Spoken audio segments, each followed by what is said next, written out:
Hoje é o último estudo da Aliança de Sangue, a última aula, e vamos apenas para a gente se situar um pouco, vamos recapitular um pouco da aula passada, o que nós vimos, com uma pequena revisão.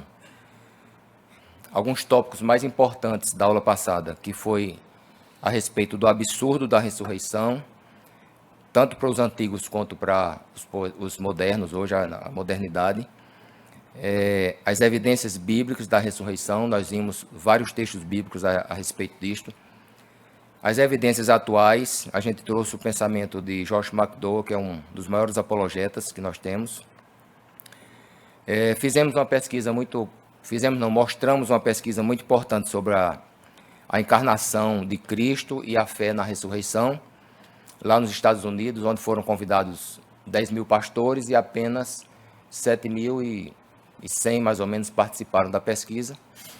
E nós vimos que a fé e a crença na encarnação de Cristo e também na sua ressurreição corpórea, ela está cada vez mais diminuindo por causa da teologia liberal que está nas universidades formando as mentes, as cabeças dos nossos jovens e também nos seminários.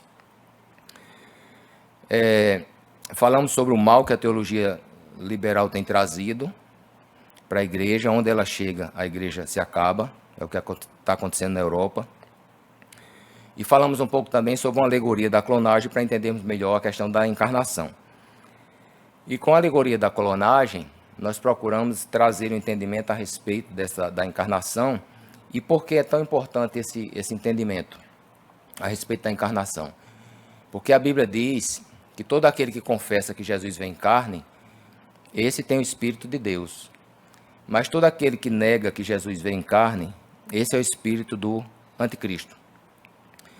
Então, o objetivo da aula de hoje é firmar a posição da ressurreição de Cristo em carne corporal, como um ser humano completo, perfeito, e contrapor as doutrinas que entendem que Jesus ressuscitou simbolicamente, ou que foi apenas a alma dele que ressuscitou e ele morreu, ou que ele vive hoje, mas vive na nossa mente e na nossa memória, como alguns afirmam, no memorial, dá-se em memória de mim, então ele está na nossa memória.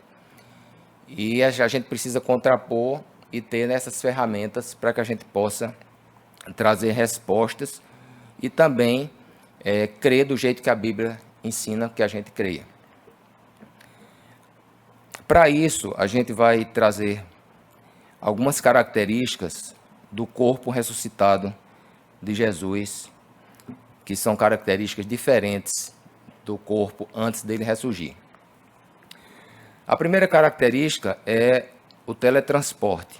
A gente usa esse termo porque é um termo conhecido, como se Jesus se movia de um lado para outro instantaneamente.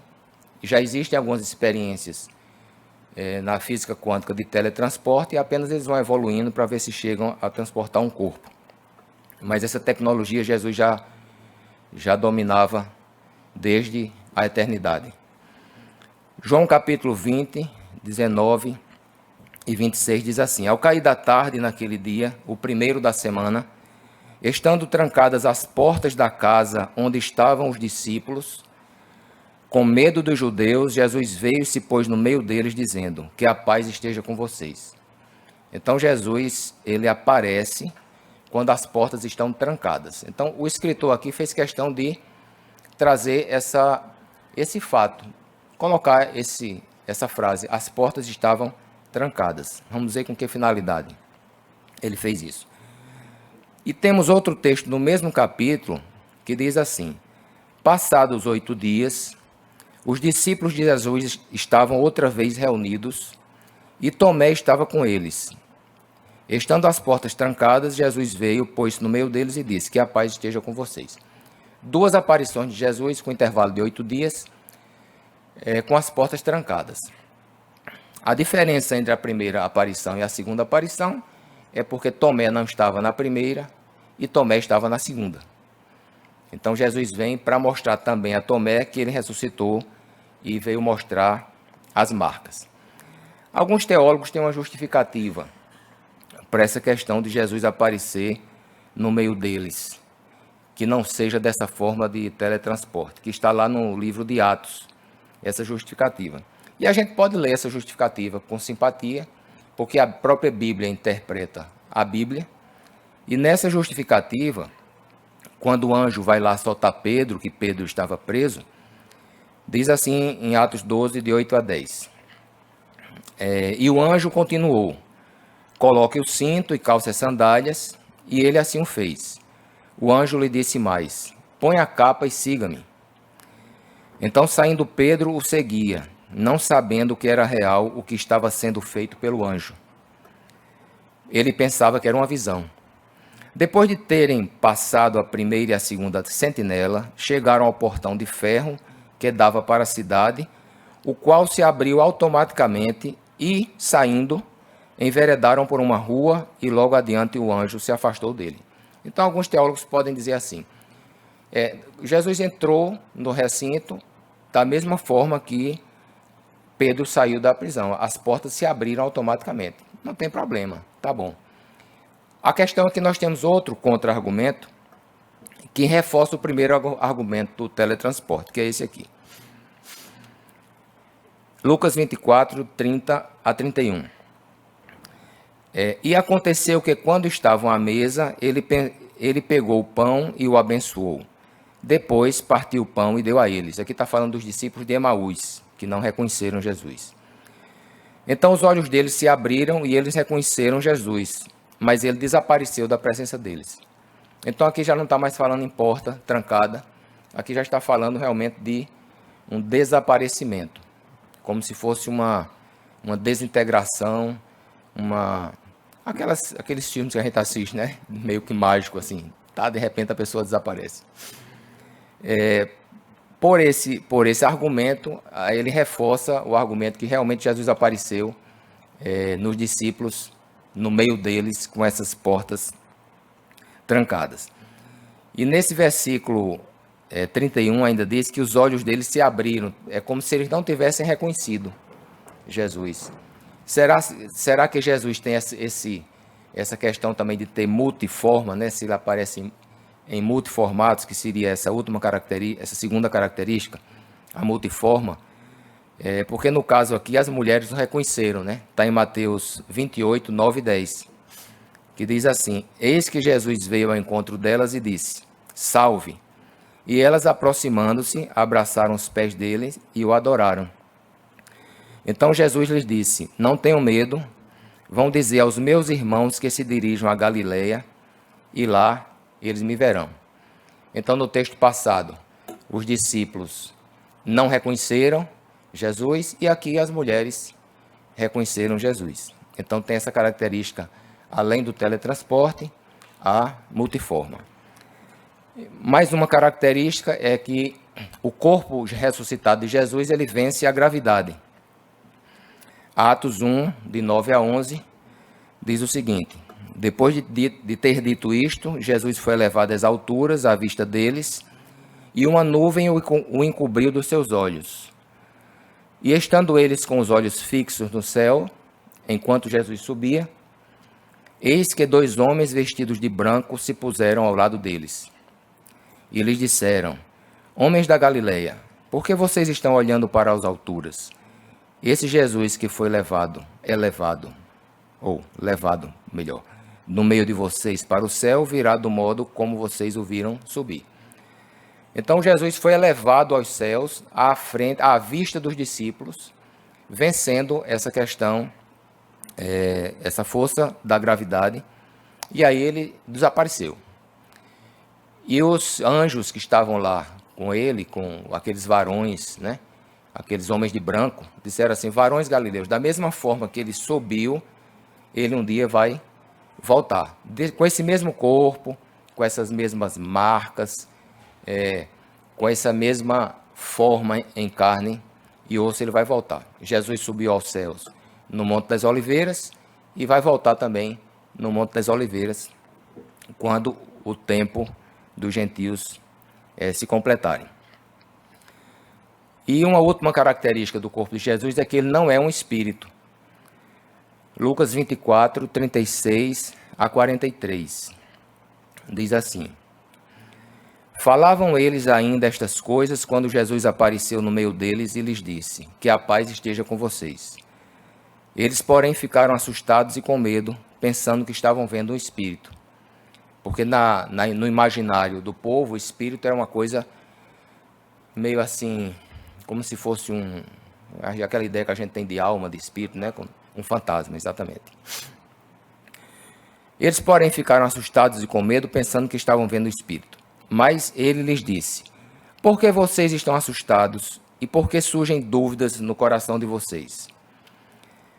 Vejam as minhas mãos e os meus pés, que sou eu mesmo. Toquem em mim e vejam que é verdade. Porque um espírito não tem carne nem ossos, como vocês estão vendo que eu tenho.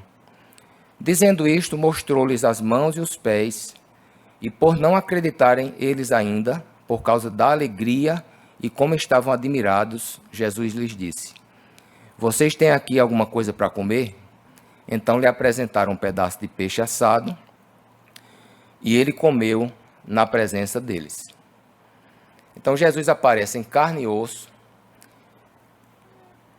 mostra que é uma pessoa, como qualquer outra, né? Um homem, um filho do homem, e para provar ainda, ele ainda come com eles.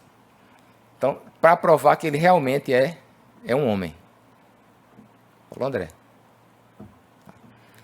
Para provar que ele é um homem, ele come, né? Então, o homem perfeito, o filho do homem que ressuscitou, com um corpo humano.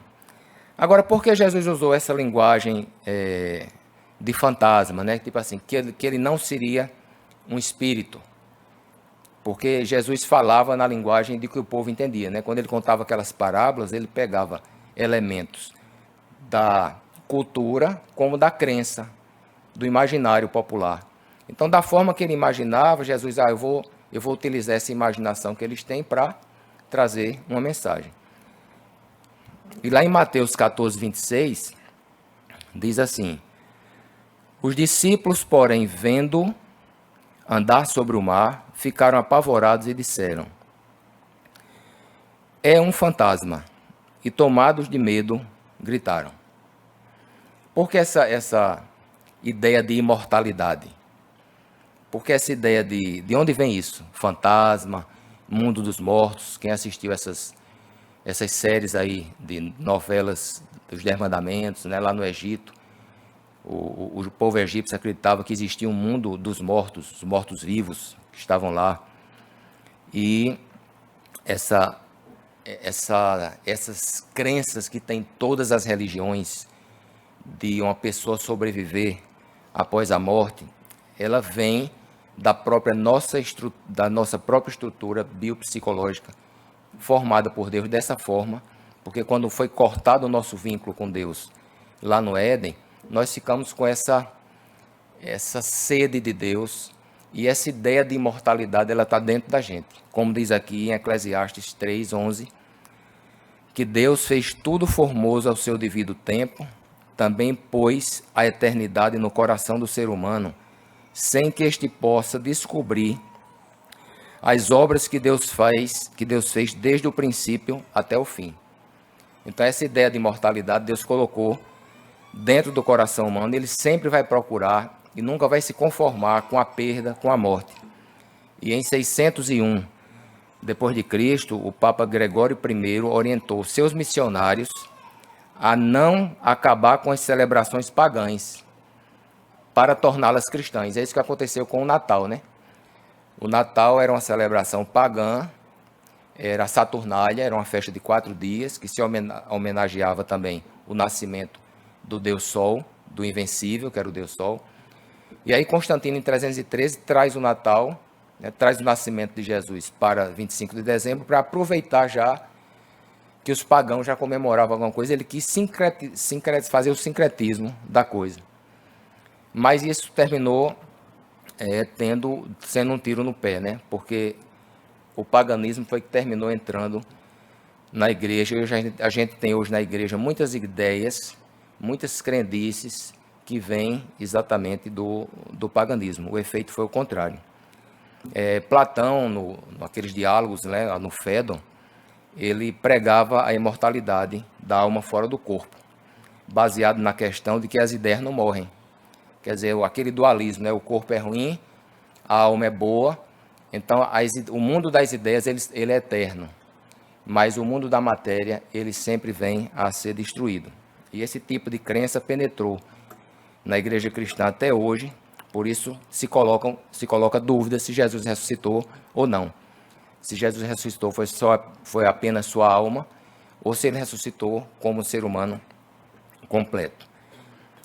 Então, como é que a gente pode compatibilizar aquela ideia platônica, aquela ideia pagã que existia no povo, de que existe uma entidade que sobrevive ao corpo após a morte, com os textos bíblicos que dizem o contrário? Como é que a gente vai compatibilizar essas ideias com a ideia de que Jesus passou 3 dias no túmulo para ressuscitar? Então, essa é uma questão que a gente precisa lançar mão da teologia sistemática, porque existem sistemas. A teologia ela produz sistemas de explicação das Escrituras. E, às vezes, esses sistemas são inconsistentes um com o outro. Às vezes, eles entram em choque. Por isso que existem tantas denominações, né? A gente tem aqui a denominação batista, ele trabalha mais ou menos num sistema. O presbiteriano já tem um sistema um pouco diferente. Mas todos somos cristãos, porque estamos dentro da mesma cosmovisão. Mas vamos entender um pouquinho do que significa, do conceito de teologia sistemática.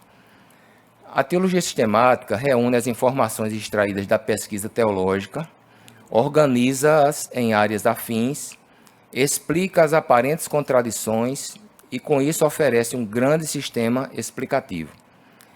Por exemplo, teologia da prosperidade é estudado pela teologia sistemática. Você vai desde o Gênesis até o Apocalipse, pega todos os textos e ali você tenta trazer uma solução para as aparentes contradições que tem no texto. Estado intermediário. Tem um lado da igreja que acredita, outro lado que não acredita. Livre-arbítrio. Tem gente que acredita no livre-arbítrio, outros na predestinação. Teologia da salvação, das últimas coisas, que a gente chama de escatologia. Que a escatologia também é muito variada, né, em diversas comunidades cristãs. As características principais para esse nosso estudo da teologia sistemática é que a teologia sistemática enxerga a Bíblia por inteiro e não apenas um versículo ou capítulo ou todo um livro. Isso não seria suficiente. É necessário estudar o tema em toda a Bíblia e ainda, se necessário, lançar mão de ciências humanas, exatas e da natureza como ferramentas auxiliares. Então, às vezes, a Bíblia, o estudo da Bíblia, a compreensão das Escrituras, ela cresce muito quando você tem ferramentas de outras áreas, porque ajuda a você cavar melhor. Quando você vai estudar a questão da redenção, de leis, né, de o que é certo, do que é errado, do que é pecado, do que não é, das penalidades que existem na Bíblia, quem estuda direito, ele tem uma compreensão melhor daquilo, né? Então, poxa, as ferramentas que ele consegue no direito, ele vai entender melhor o direito espiritual, porque existe também o direito espiritual. Quem estuda cosmologia vai entender melhor a questão da criação, entendeu? Vai ter mais ferramentas para absorver mais informação. Então, se eu quero estudar, por exemplo, um tema como aborto, um tema como o dízimo ou ainda a salvação, eu tenho que fazer uma pesquisa em toda a Bíblia para entender os diversos contextos durante os 6.000 anos de história da narrativa bíblica. Porque os contextos, eles são como orbitais, né? Eles se sobrepõem. Então, se eu pego um texto desse orbital de contexto com esse outro aqui e tento fazer uma interseção, às vezes não dá certo. Às vezes parece uma contradição. E a teologia sistemática, ela pode nos ajudar. Ela não resolve, mas ela ajuda muito. Outra característica da teologia sistemática é que todo sistema teológico, com exceção das bases da teologia da redenção, tem vantagens, desvantagens, desdobramentos e inconsistências. Então, quando eu vou escolher um sistema teológico que cale o meu coração, geralmente eu vou estudar quais são as vantagens e desvantagens desse sistema, os desdobramentos e as inconsistências, porque às vezes os sistemas, a gente poderia chamar inconsistência de furos. Então, a teologia, ela tem, como é uma ciência humana, a teologia sistemática, ela tem seus furos. Você não consegue, às vezes, fechar um assunto completamente. Então, qual que eu vou escolher? A menos furada. A que tem menos inconsistência. Principalmente quando se trata de dois assuntos, que a gente vai ver daqui a pouco, como livre-arbítrio e predestinação. Não vamos estudar sobre isso, claro. Mas só passar como uma ilustração. Então, eu vou raciocinar quais são as vantagens, desvantagens, inconsistências e desdobramentos desse aqui. E analiso esse. Eu digo, rapaz, para mim, eu acho que é mais lógica ficar com esse aqui. E para outros, não. Para outros, preferem o outro sistema. Contanto que a gente não saia das nossas bases, né? O pastor Jardel pregou aqui domingo passado a respeito da cosmovisão cristã. Então, nas nossas bases, que é criação, queda, redenção e consumação, fora disso aqui, a gente pode debater e discutir doutrinas secundárias, que essas doutrinas não levam ninguém para o inferno. Você ser diferente, você pensar diferente. Tem gente que vai pensar sobre as coisas finais, por exemplo. Tem gente que é milenista, tem gente que é pós-milenista, tem gente que é pré-milenista. Todos vamos nos encontrar nos céus. Todos eles, tanto amilenistas como pré-milenistas, pré-tribulacionistas, tribulacionistas, mesotribulacionistas, todos vamos nos encontrar. Não tem problema nenhum. Tem gente que acredita que deve batizar criança. Noutra igreja tem gente que acredita que não devemos batizar crianças. Não tem problema nenhum, todos vamos para o céu. Tem gente que acredita em estado intermediário, tem gente que não acredita em estado intermediário. Não tem problema nenhum, são doutrinas secundárias e todas vão nos levar ao céu. Agora, se você me disser que Jesus não é o único Senhor, Ele é um deles, aí nós não vamos nos encontrar no céu. Não vamos, cada um vai para um canto. Se você disser que Jesus não veio em carne, Ele veio de um relacionamento normal, porque Ele era um grande profeta, nós não vamos nos encontrar no céu. Você vai para um canto, eu vou para o outro. Mas quanto a essas doutrinas menores, a respeito de escatologia, de batiza ou não batiza, se o Espírito Santo tem língua, se não tem, se é cessacionista, se não é, isso aí cada um pode escolher qual é a melhor teologia para você e você conviver junto sem problema nenhum. E o melhor exemplo que eu queria dar para vocês, que é o exemplo mais difícil para a teologia sistemática, é esse exemplo de predestinação e livre-arbítrio. Como é que você compatibiliza isso?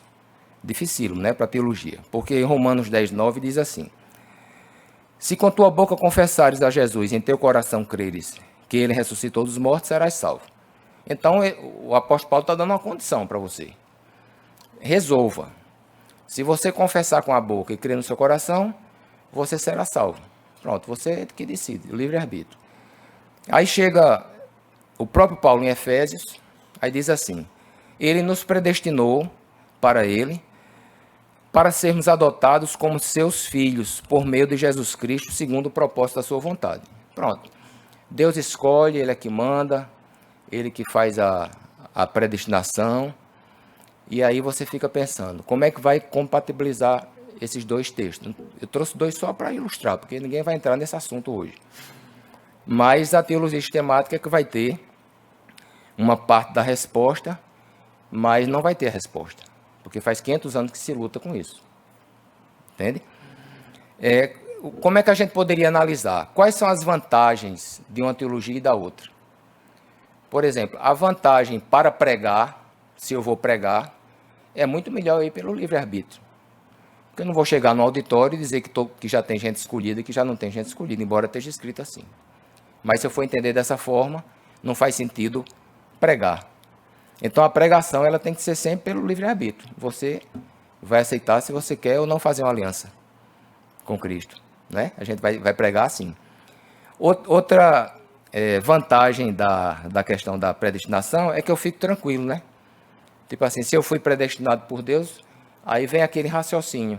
Então eu posso fazer o que eu quiser, eu vou ser salvo, ele não me escolheu. Aí outro diz assim, sim, mas quem não escolheu? Se ele não escolheu, como é que um Deus bom predestina a uma pessoa para ir para o inferno? Aí fica aquela questão, não dá para aceitar isso. Aí vem a inconsistência.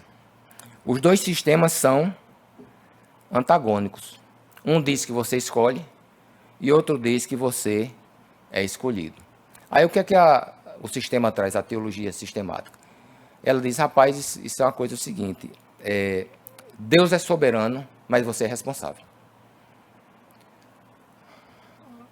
Aí você fica pensando, peraí, Deus é soberano, ele escolhe, tá bom, mas eu sou responsável? Como eu sou responsável se ele é quem escolhe? Mas aí a teologia sistemática diz, olha, é o melhor que a gente tem. Não temos melhor do que isso, por enquanto. Aí a gente traz um gráfico para tentar explicar o que é o papel da teologia sistemática, como se isso aqui fosse um sistema do livre-arbítrio, é como se isso aqui fosse numa dimensão mais humana, né? A gente está falando aqui numa dimensão, digamos, 2D. Isso aqui seria a dimensão divina. Na visão de Deus, usando seus atributos de onisciência, onipresença e onipotência, a Bíblia traz esses textos. Na nossa visão humana, que é escolha, é mais racional, eu prego, você decide se quer se converter, se quer Cristo ou não, seria nesse ponto. A teologia sistemática, ela deveria juntar tudo e trazer aqui uma coisa mais consistente, mas ela não consegue, pelo menos nesse ponto, juntar tudo. Ela traz uma resposta aqui, olha, Deus é soberano, porém, o ser humano é responsável. E são bons argumentos. Quem quiser ler, tem um livro de Carson que fala sobre isso, e ele se aprofunda muito, traz algumas respostas, mas não completa. Porque a gente só vai conseguir completar, entender, né, completamente, quando a gente estiver lá, quando ele voltar, porque ele mesmo disse que hoje nós vemos como espelho, né? Uma coisa meio... O espelho na época era de bronze, né? Meio assim, apagado, mas quando a gente encontrar com ele, a gente vai ver realmente como ele é e como todas as coisas são.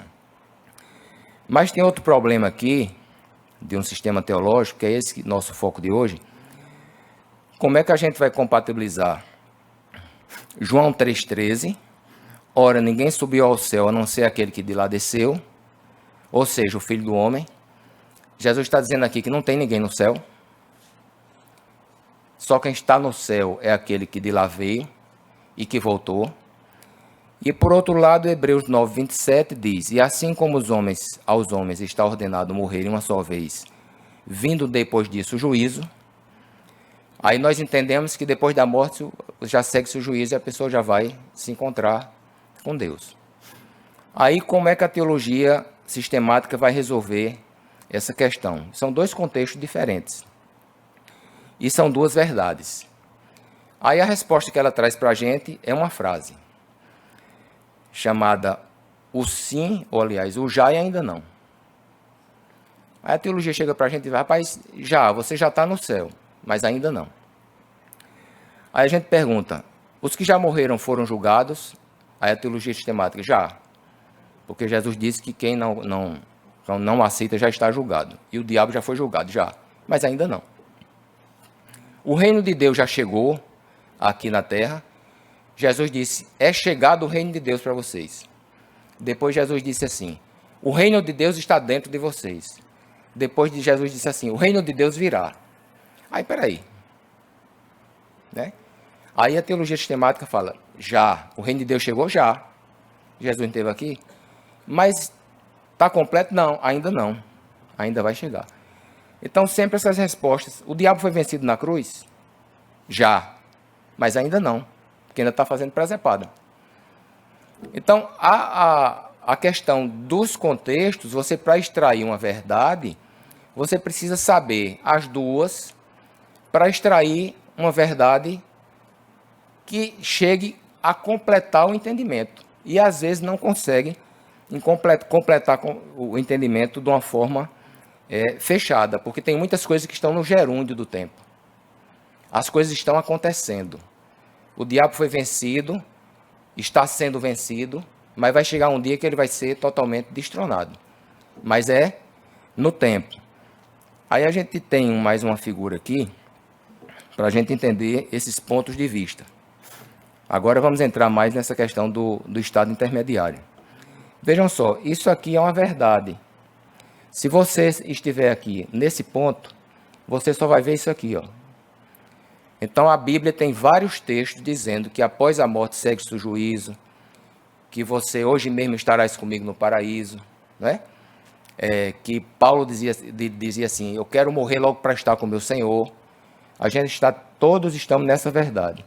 Nessa outra verdade aqui, que também tem diversos textos que nós vamos apresentar hoje, ela vai dizer que não há ninguém no céu, vai dizer que Jesus disse aos discípulos, ó, onde eu vou vocês não podem ir, agora vai ter o tempo de ir, e diversos outros textos que nós vamos mostrar.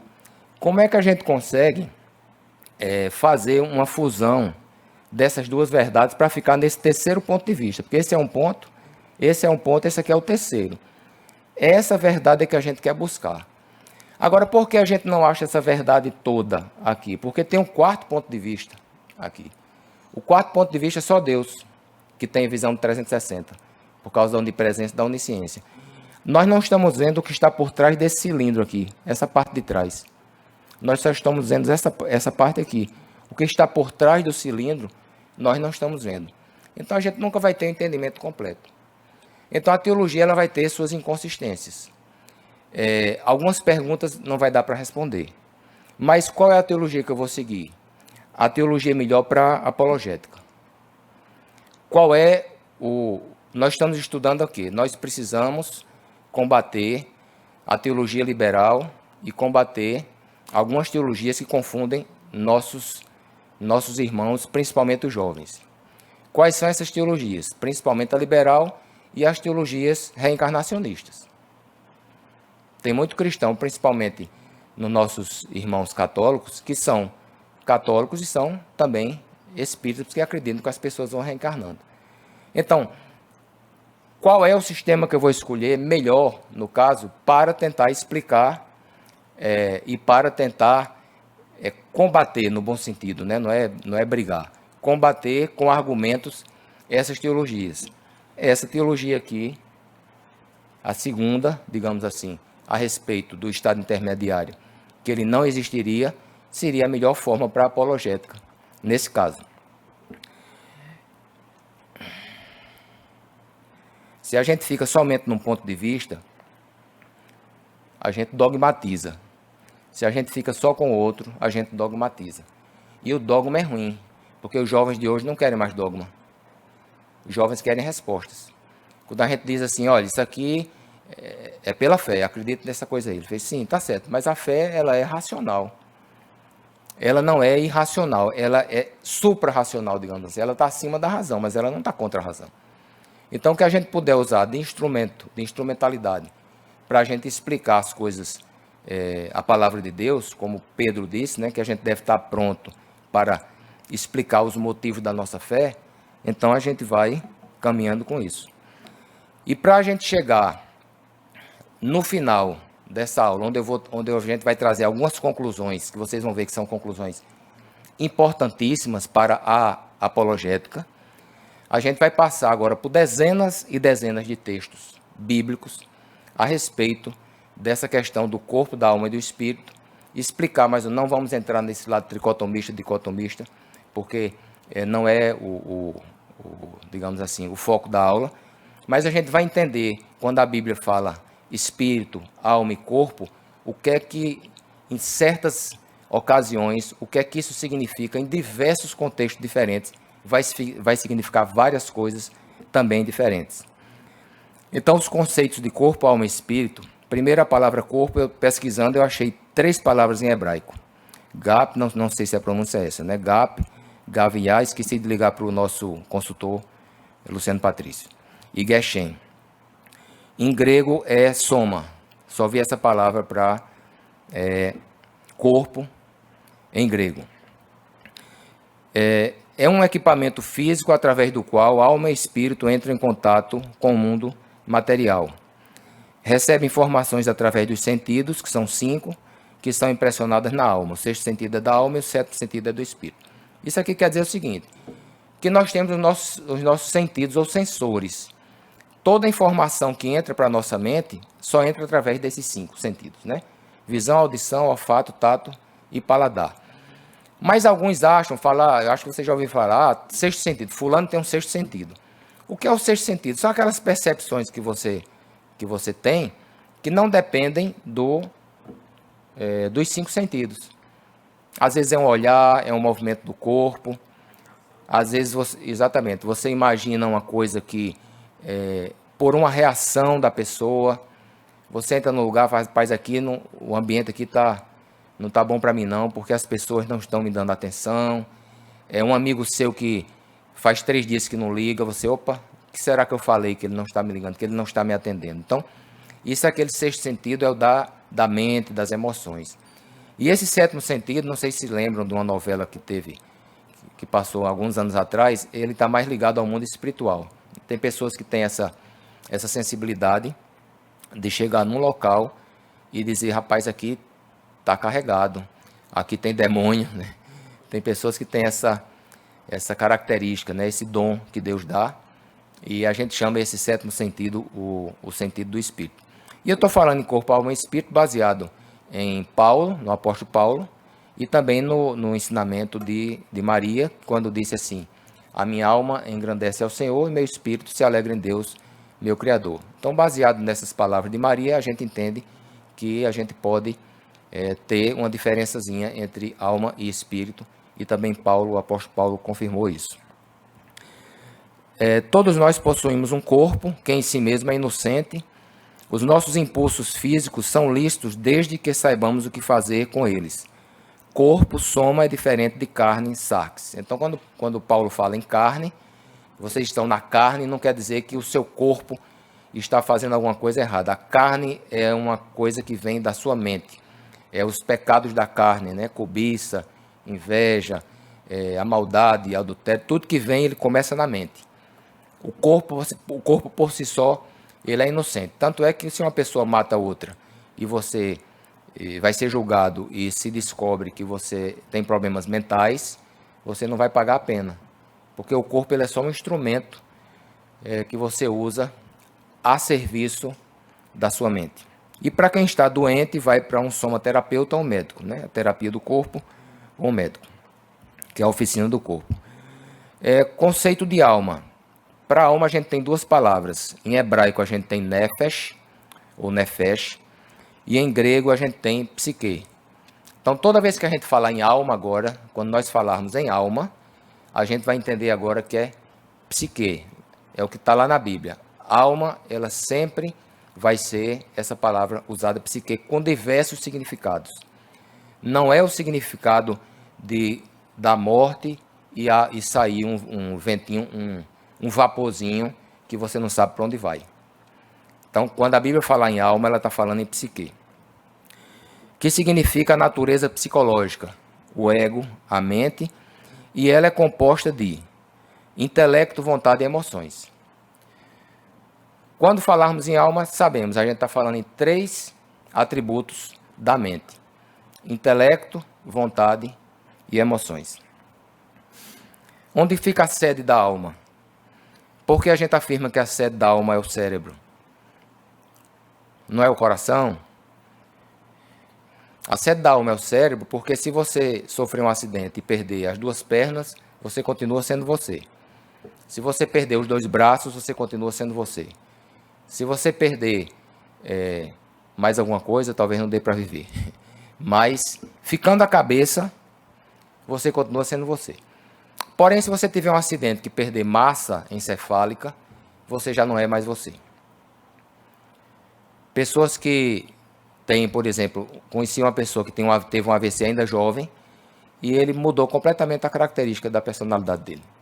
Era uma pessoa totalmente tímida e ele ficou totalmente extrovertido. Era uma pessoa que tinha um linguajar e mudou para outro linguajar, como se o superego, né, o sensor, tivesse dado uma queda violenta. Pessoas que às vezes operam a cabeça, elas têm alguma perda de memória, elas mudam, elas ficam mais irritadas. Então, quando você mexe no cérebro, que é a sede da alma, a sua personalidade ela pode mudar. Por isso que a gente afirma que a alma está dentro do cérebro, nesse sentido de vontade, intelecto e emoções. E a gente também afirma que os animais têm uma alma, uma natureza psicológica. Os animais não têm espírito, mas têm alma. Porque a alma, quem tem animal sabe, né? Um cachorrinho, às vezes, quando fica muito tempo sem a nossa companhia, você chega em casa e ele se urina, né? De emoção. Então, ele tem emoção, ele tem intelecto, porque ele aprende as coisas, e tem vontade.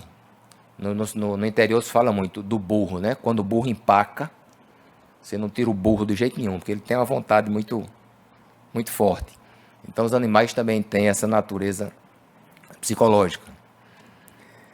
A alma tem controle sobre o corpo e podemos manter o corpo sob sujeição. O corpo se habitua com a disciplina e a oficina da alma, quando você está doente da alma, com ansiedade, com depressão, com qualquer outro tipo de doença da sua alma, você vai procurar um psicoterapeuta ou um psicólogo.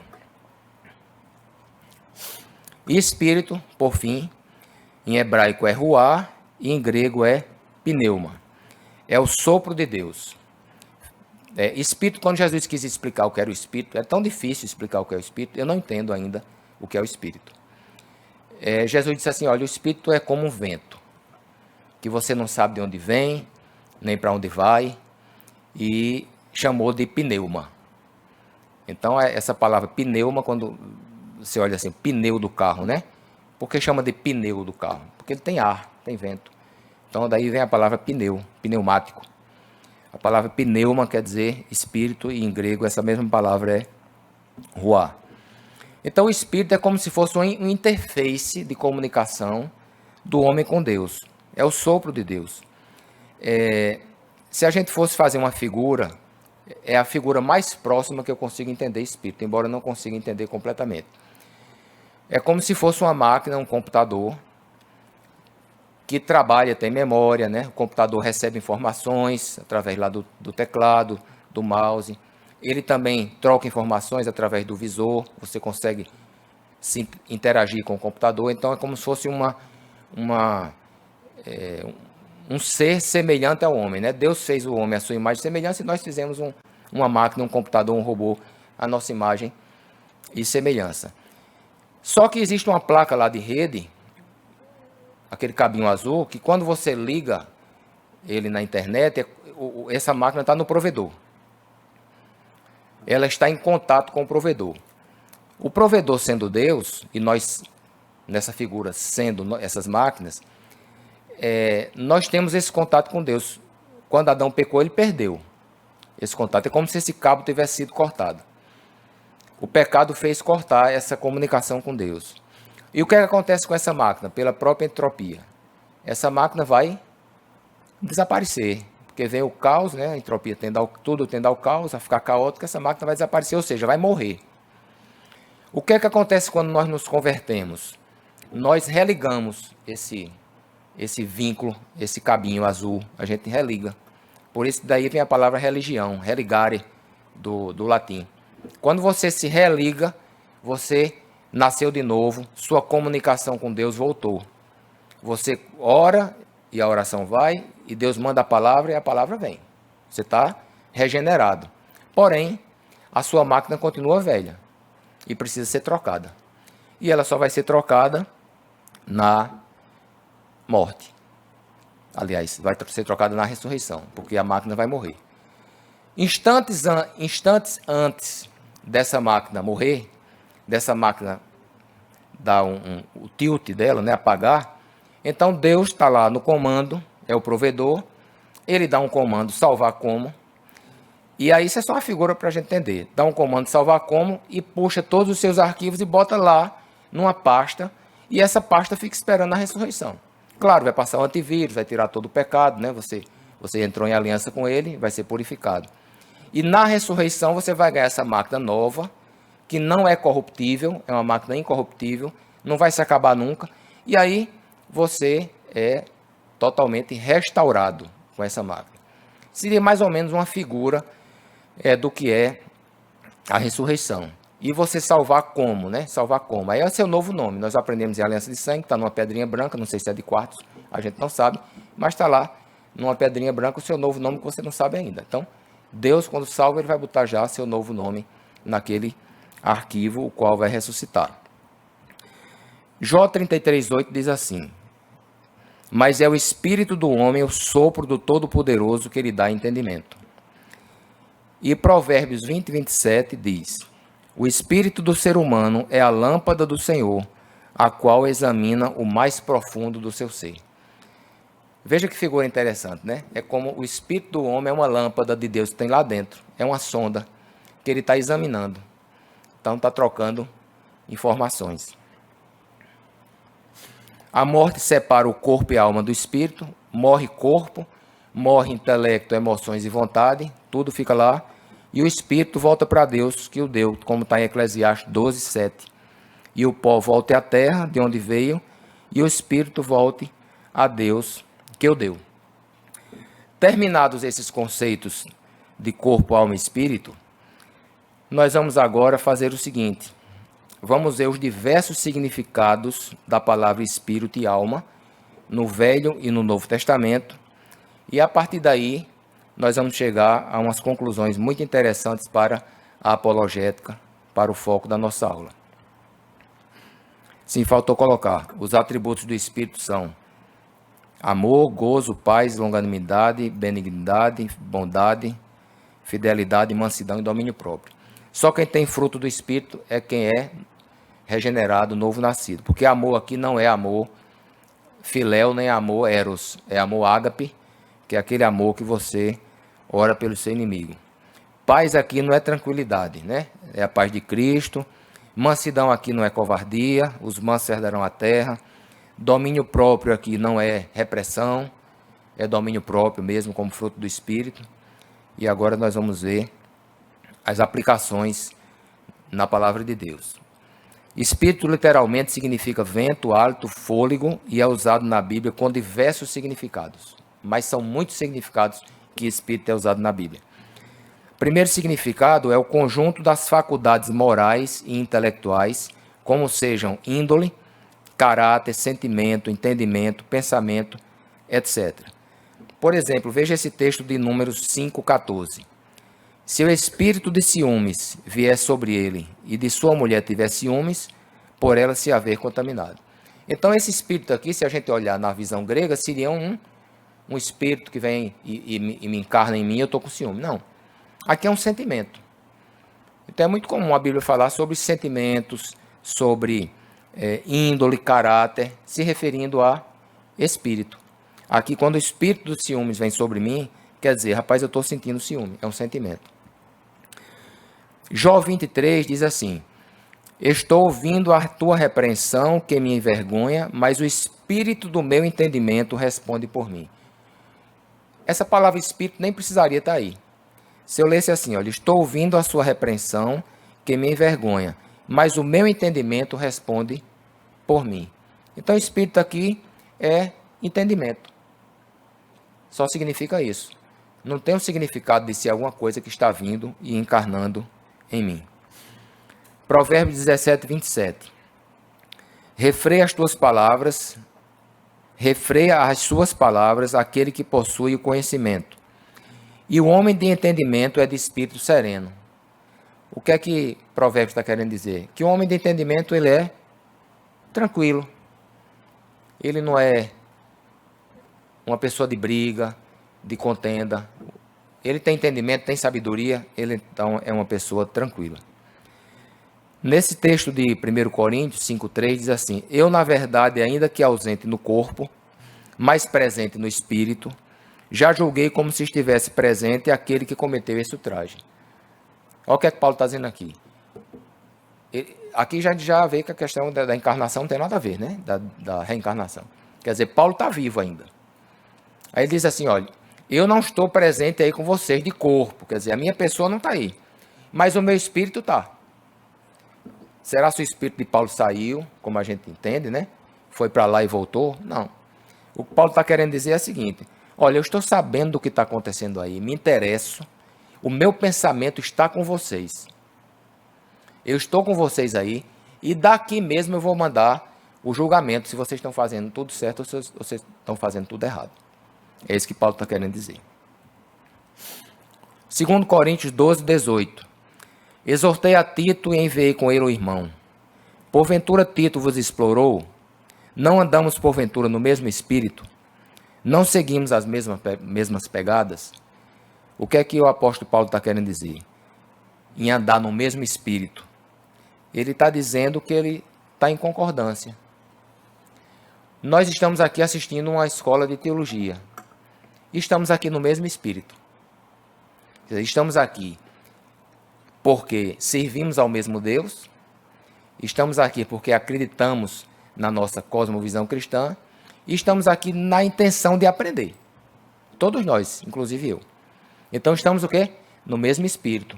Estamos em concordância de que estamos estudando. Agora podemos discordar na questão doutrinária, sim. Mas o espírito de aprender é esse que nós estamos aqui.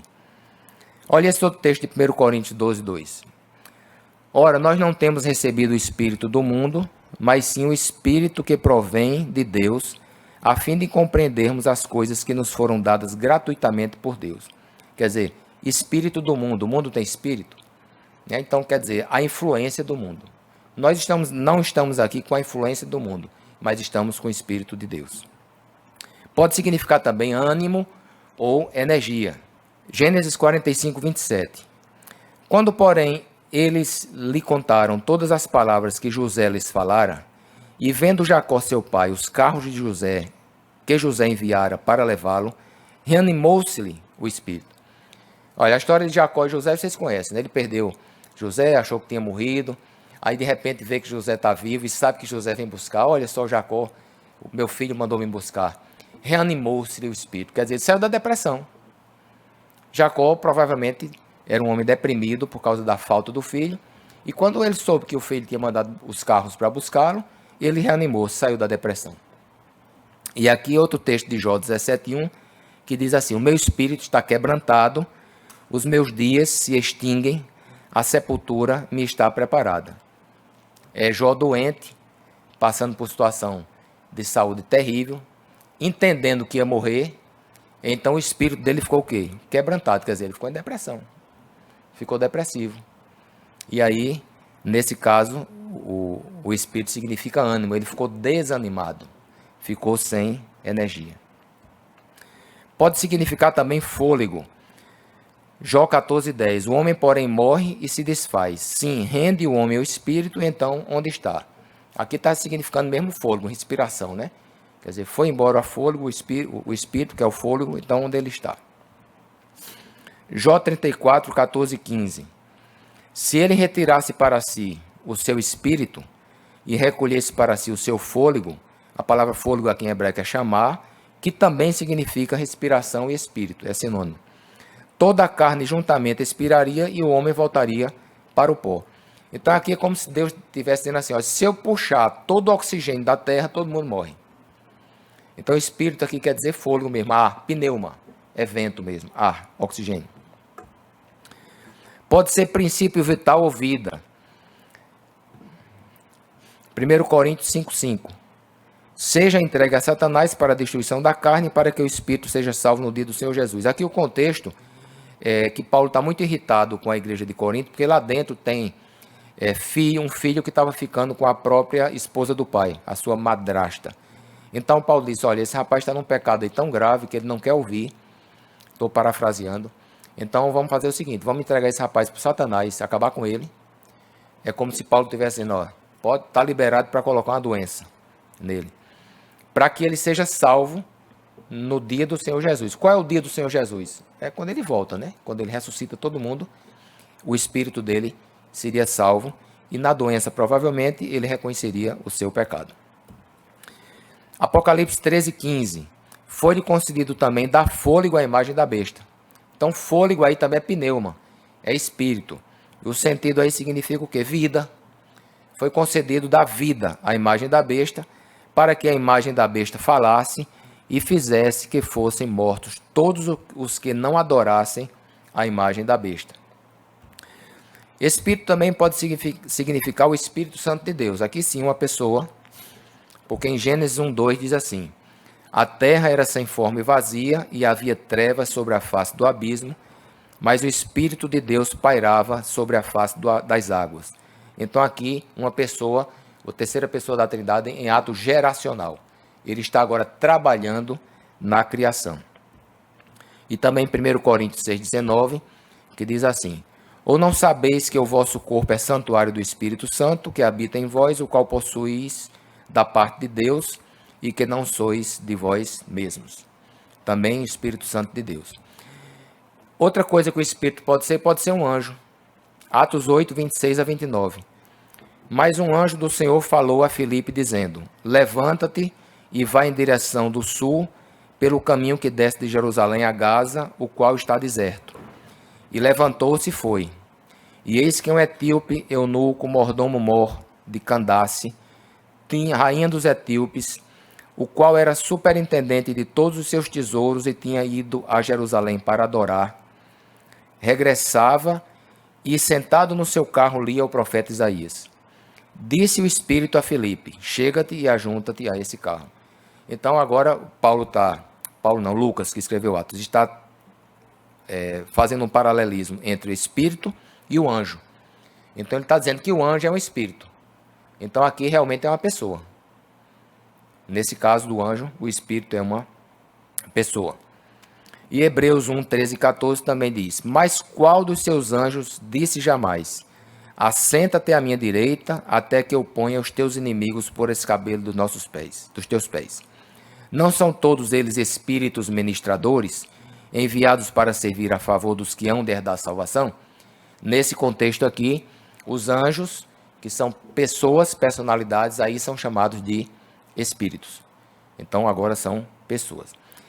Em relação ao espírito, queremos trazer essa tese que espírito como uma entidade humana, imortal, que vive com consciência fora do corpo, depois da morte, não tem base bíblica, a não ser nos contextos em que se refere ao Espírito Santo de Deus ou anjos. Então, pessoas humanas que vivem aí, os seus espíritos a vagar, e a encarnar, e a falar, e a psicografar, não tem base bíblica, porque os significados de espírito na Bíblia são aqueles diversos que nós vimos aqui. Espírito ruá, em hebraico, e pneuma, em grego. Os espíritas é que tem essa questão do perispírito, que é uma interface entre o espírito, tá vendo que essa fumacinha, que você não sabe o que é, e o corpo humano. Então eles entendem que isso vai saindo até se tornar aquela fumacinha lá. E agora um pouquinho sobre a alma. Literalmente tem muitas vezes o sentido de vida, uma pessoa ou uma criatura. Então a alma a gente viu que é psique, né? É intelecto, vontade e emoções.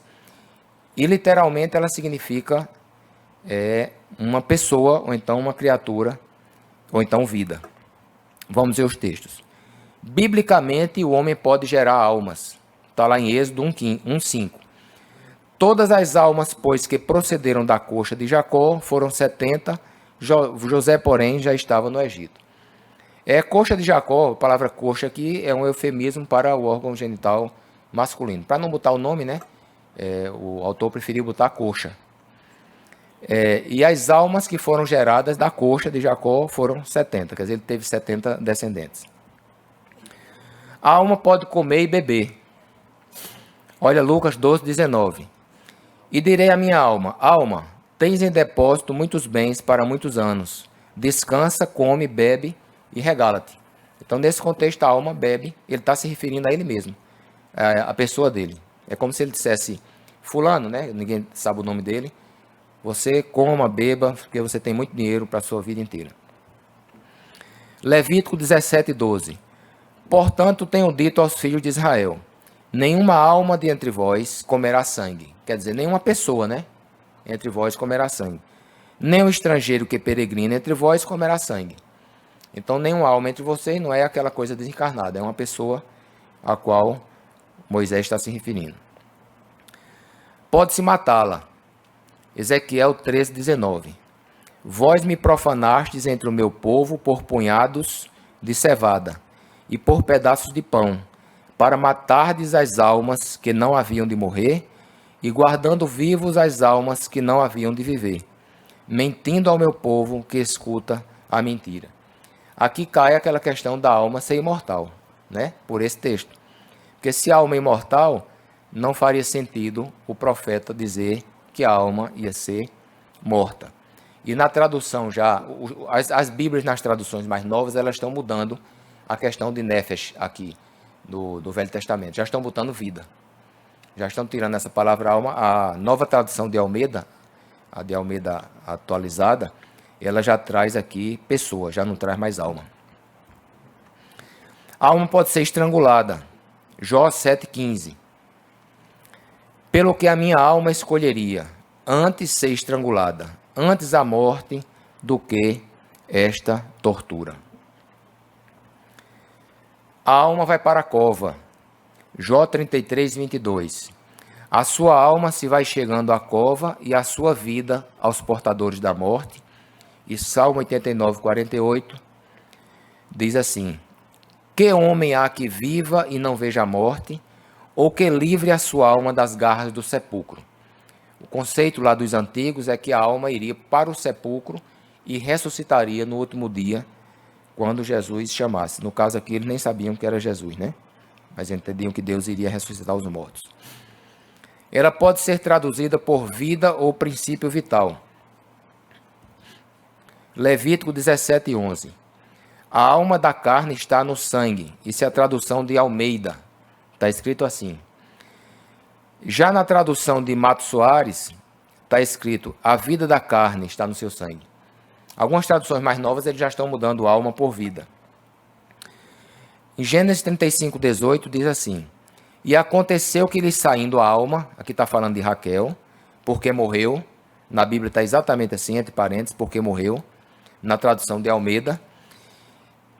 E na tradução de Moffat, na NVI, na King James, na NVT, na transformadora, diz assim: sua vida foi-se dela, porque morreu. Então essas traduções mais modernas já está trocando alma por vida.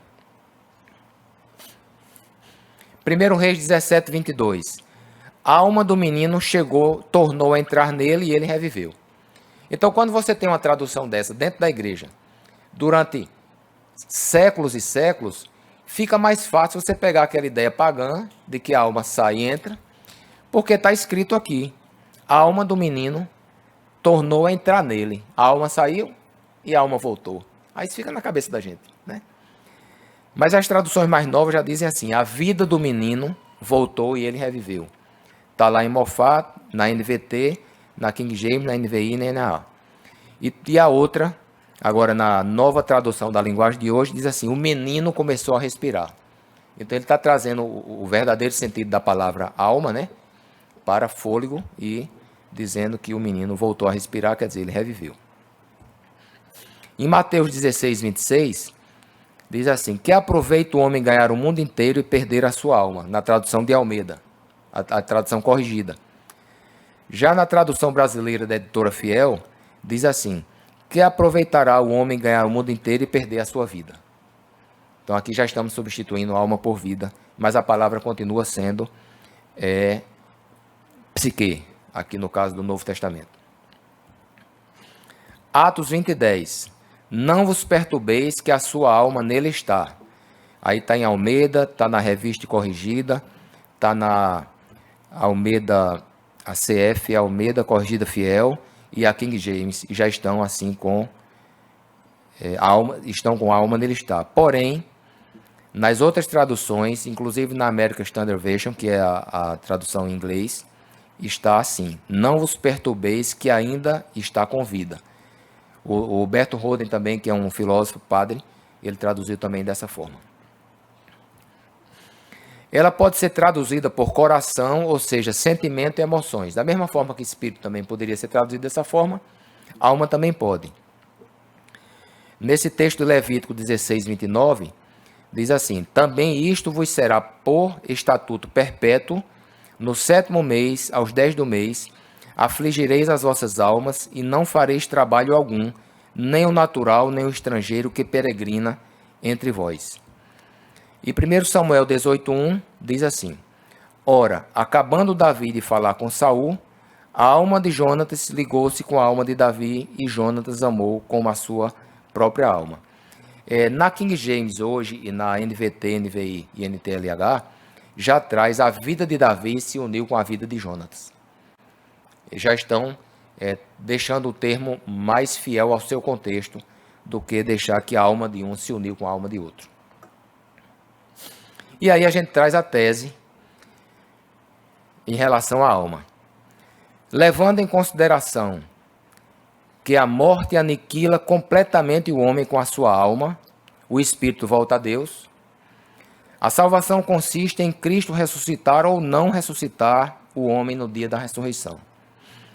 No caso do Velho Testamento, pela fé no Cordeiro Pascal, e no Novo Testamento, pela aliança de sangue.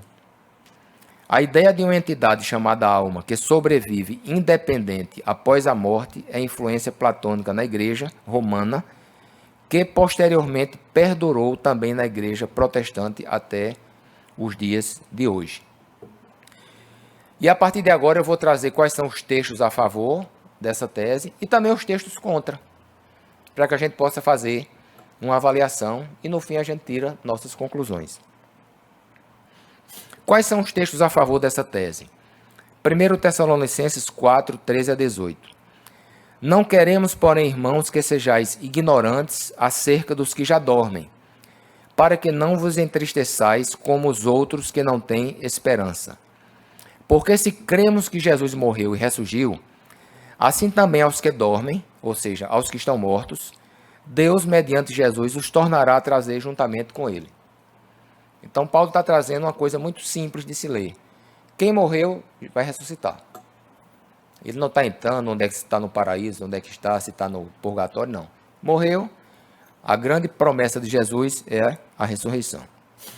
Outro texto, Salmo 115, 17. Os mortos não louvam ao Senhor, nem os que descem à região do silêncio podem fazer isso. De Isaías 26, 19. Os teus mortos viverão, os seus corpos ressuscitarão, despertai e exultai, vós que habitais no pó, porque o teu orvalho é orvalho de luz, e sobre a terra das sombras faloais cair. Isaías tinha a ideia de que os mortos habitavam no pó. Ele tinha essa ideia de uma pessoa completa. A pessoa morreu, ele habita no pó. Jó 14, de 11 e 12, diz assim: como as águas se retiram de um lago, e um rio se esgota e seca, assim o homem se deita e não se levanta, até que não haja mais céus, não acordará, nem será despertado do seu sono. Então, Jó também tem essa ideia na mente de que o homem morre e só se levanta no fim.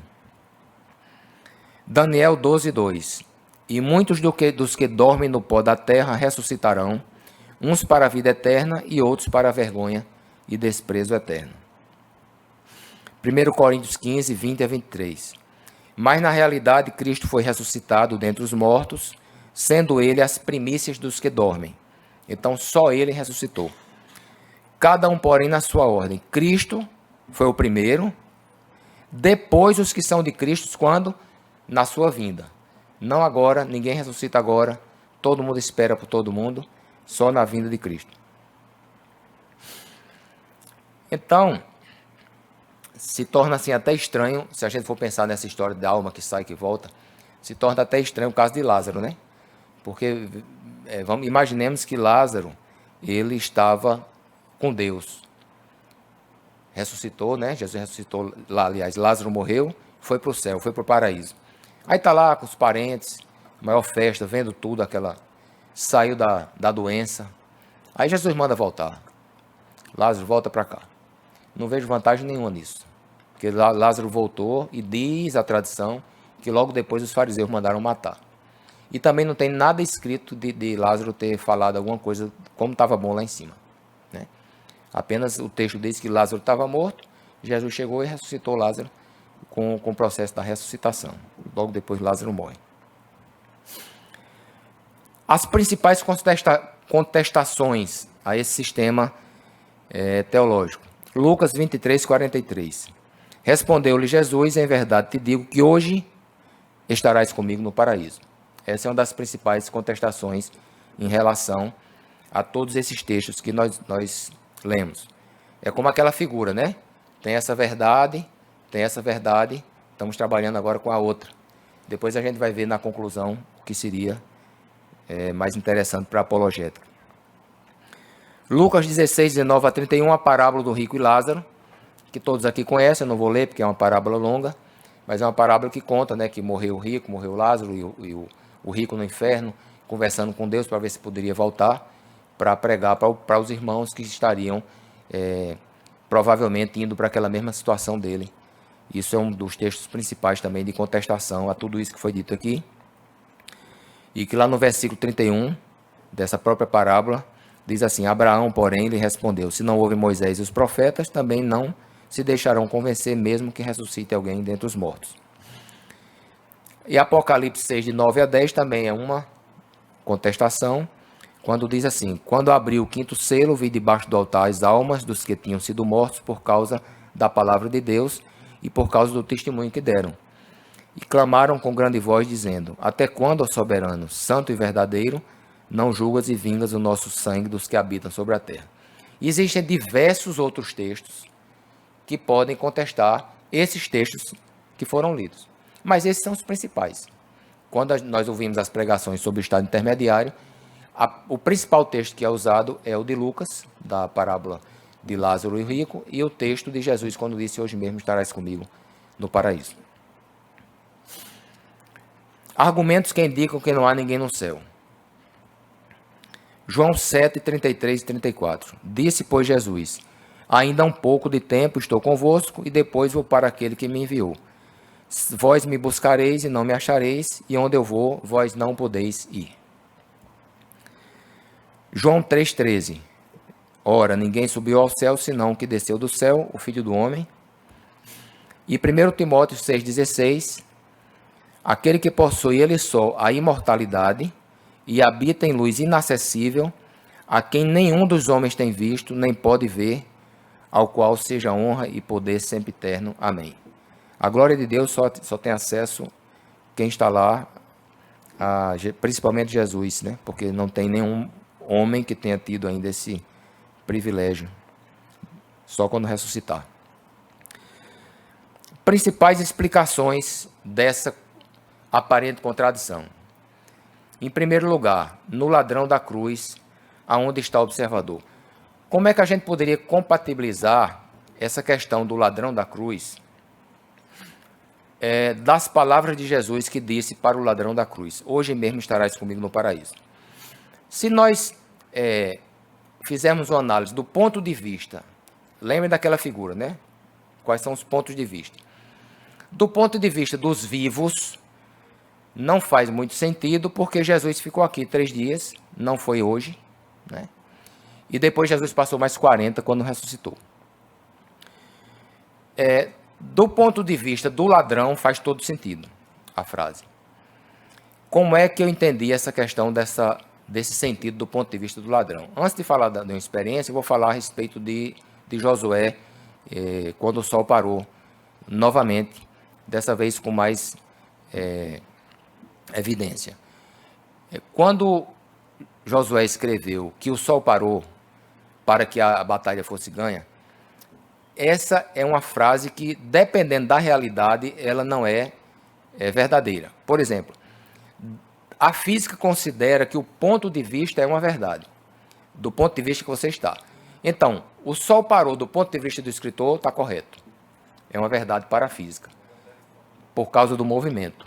Mas se o observador estiver aqui na estratosfera, já se torna outra verdade. Já não é o Sol que para, é a Terra que para. Porque, na verdade, o Sol ele não está andando em redor da Terra. A Terra é que gira em redor do Sol nos seus movimentos de translação e rotação. Se o observador estiver fora do sistema solar, lá noutra galáxia, ele vai ver outra coisa. Ele vai ver também a Terra parar, mas ele vai ver também o Sol caminhar. Porque o cosmos está em expansão, né? Alguns calculam 75 km por segundo que os astros estão se afastando um do outro. Então, todo o sistema solar também anda. Cada ponto de observação tem uma sentença, e as sentenças são verdadeiras. Quem é aluno de quem pagou Física 1, né, eu acho que no Fundamental ainda, sempre aquele exemplo clássico dos trens, né? Vem um trem com 40 km. Aí você cruza com outro trem que também está a 40. Qual a velocidade do segundo trem? Aí, peraí, onde é que está o observador? Se o observador estiver na Terra, esse passou com 40 e esse passou com 40. Se o observador estiver no trem 1, o outro trem, quando passa com 40, dá 80, porque soma os 40 dele com os 40, porque vinha em sentido contrário. Se tiver dois trens paralelos e o observador estiver no trem 1, aí quando ele olhar para o trem 2, o outro trem 2 está parado. Mas quem está na Terra, não, os dois trens estão a 40. Então, cada vez que você vai fazer uma conta de física, você tem que saber onde está o observador. No caso aqui do ladrão, Jesus falou para ele. O observador é ele.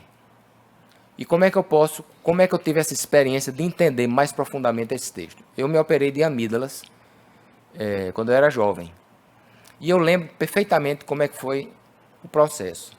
Eu fui para o hospital, estava lá no quarto, no apartamento. Minha mãe e minha irmã, se eu não me engano, meu irmão também estava. Eu acho que tinha 3 pessoas.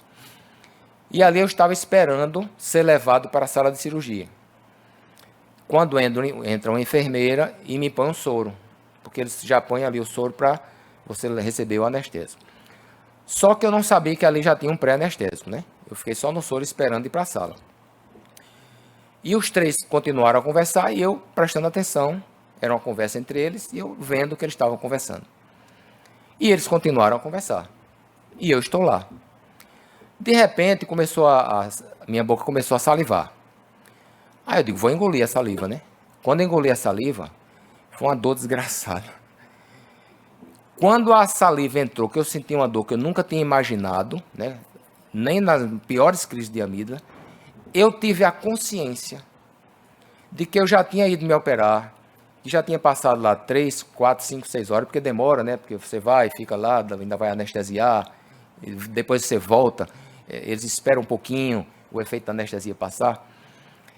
Eu estava na mesma posição no quarto, as mesmas pessoas estavam ali, e eu não tive essa consciência que eu tinha passado 6 horas fora do quarto. É como se o tempo tivesse editado. Você corta esse pedacinho do tempo e cola, junta. Foi assim. Da mesma forma, os que morrem. É verdade para os que morrem. A Bíblia está certa. Assim que você morre, você encontra com Deus. Do ponto de vista de quem morre. Porque do ponto de vista de quem morre, o tempo, ele edita. Ele cola. E tem outra coisa que eu vou continuar a respeito desse raciocínio no fim, nas conclusões. Mas foi assim que eu consegui entender essa questão do observador. Então, para aquele ladrão observador, vale a conclusão da teologia quando diz assim, olha, o ladrão já está lá, mas ainda não. Ele já está, do ponto de vista dele. Porque na consciência dele, quando os mortos ressuscitarem, para ele vai dizer, puxa vida, bem que Jesus disse, hoje mesmo está aqui, estou com ele. Mas vamos continuar, que no fim tem as conclusões. No caso do rico e Lázaro é mais fácil explicar, porque as parábolas ela têm uma razão de ser. A parábola não é para você tirar de cada frase uma comparação. A parábola ela tem uma moral da história, como as fábulas, né? Quando você vê a fábula a diferença de parábola, porque geralmente fábula é com animais. O coelho e a tartaruga, você conta aquela história todinha, e no fim, para dizer uma moral da história, devagar é que se vai longe. A parábola do rico e Lázaro, ela conta aquela história que estava no imaginário do povo. O povo tem o imaginário do inferno, apesar de que a palavra inferno em grego é Hades, né? Significa sepultura. Mas eles tinham essa ideia de que uma pessoa já estava no mundo dos mortos. E aí, olha, precisa voltar para pregar para os meus irmãos. E no fim, a moral da história que Jesus quer dizer é que os mortos não vêm pregar não, porque eles ouçam a palavra, eles ouçam Moisés e os profetas. E ainda que um morto se levantasse, eles não iam dar ouvido, porque não deram ouvidos a Moisés e aos profetas. E o versículo 31 prova bem isso. Porque quando ele diz assim, Abraão lhe respondeu, que aqui representa a figura de Deus, se não ouvem Moisés e os profetas, também não se deixarão convencer, mesmo que alguém ressuscite dentre os mortos. Aí é que ele volta realmente para a questão, olha, mesmo que ele ressuscite, peraí, não estava no inferno? Não, mas aqui no fim da parábola está dizendo que ele estava morto. Aquilo ali é uma história imaginária, do imaginário do povo, que Jesus usou para ensinar ao povo. E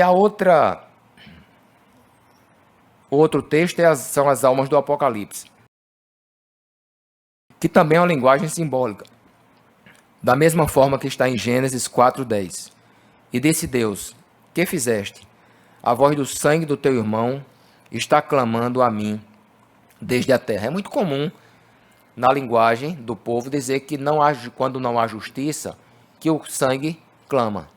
Quando a gente diz assim, a terra abriu sua boca e bebeu o sangue do Filho de Deus, a gente está dizendo que houve uma grande injustiça no Calvário.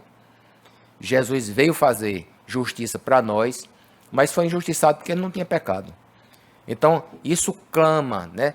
Todo o cosmos clama para quando ele vier fazer justiça, porque a justiça ainda de juízo não foi feita contra aqueles que rejeitaram o Filho de Deus. Então, aqueles que mataram, quem matou Abel, Caim, quem matou Zacarias, Jesus disse, olha, essa geração aqui vai pagar o crime que cometeram, vai ser cobrado dessa geração o crime que cometeram lá com Zacarias quando mataram ele no altar. Então essa é uma linguagem simbólica a respeito de justiça e a respeito desse clamor. Então não dá para você imaginar um monte de alma, um monte de vapor dentro de uma caixa gritando e achar que isso é literal. Isso é apenas simbólico.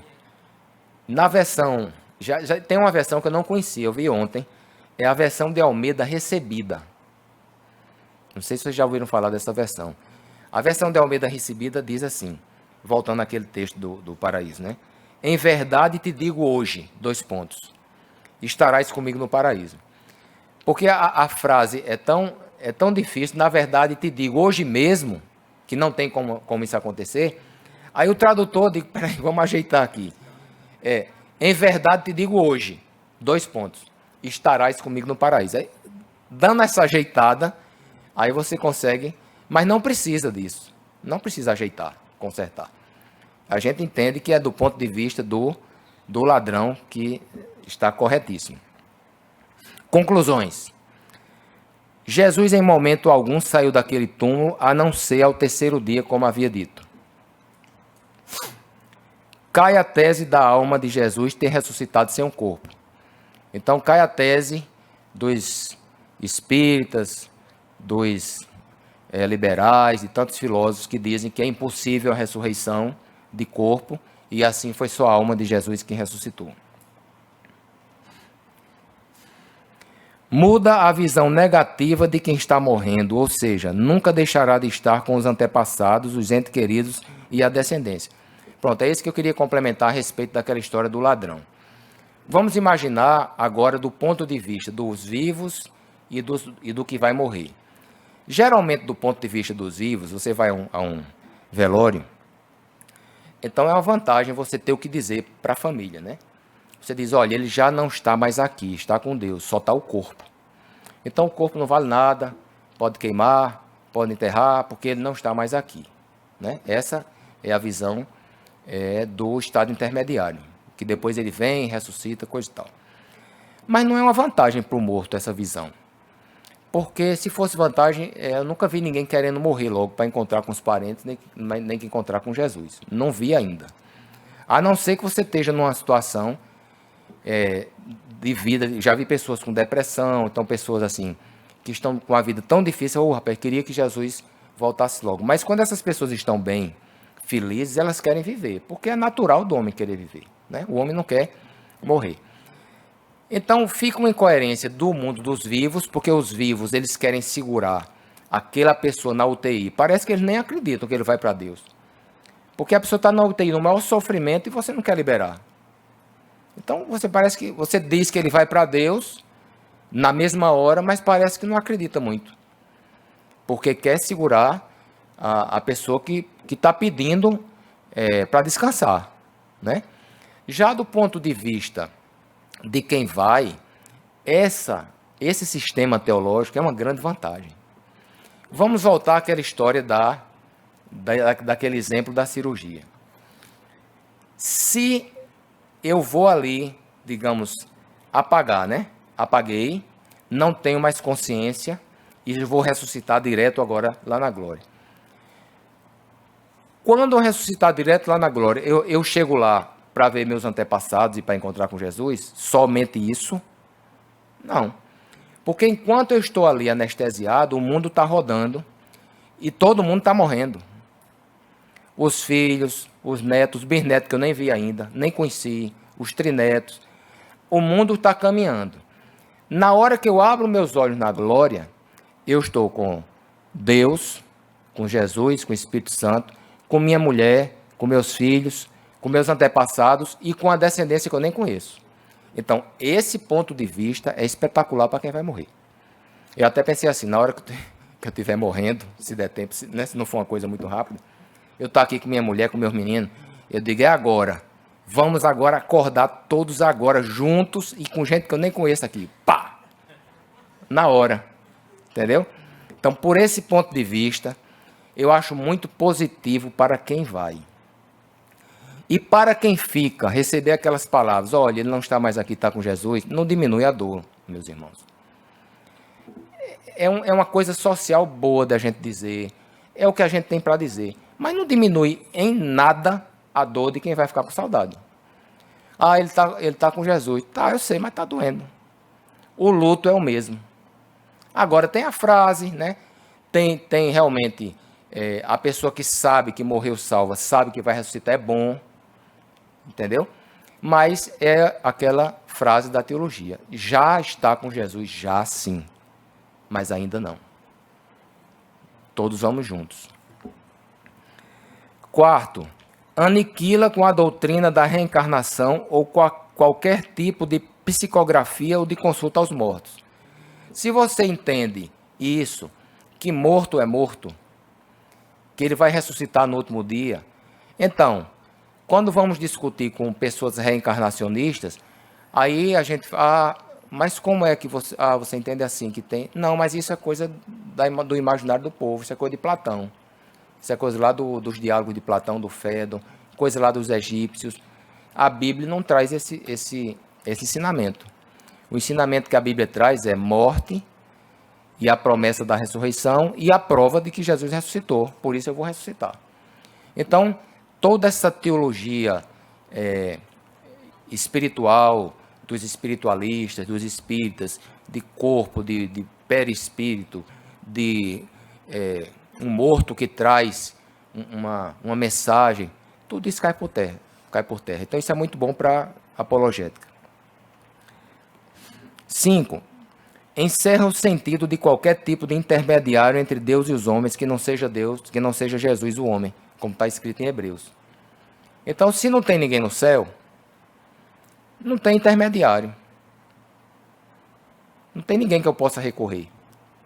Mesmo que fosse lógico. Ah, qual é o problema? Eu tenho lá pessoas no céu que Jesus está muito ocupado e eu posso usar um intermediário. Seria até lógico essa coisa, né? Essa teoria, se tem muita gente lá que poderia servir de intermediário, Jesus está ocupado, Deus está ocupado, mas não tem. Então não tem como a gente estar pedindo a nenhum tipo de intermediário as coisas, porque o único intermediário, o único mediador entre Deus e os homens é Jesus Cristo, o homem.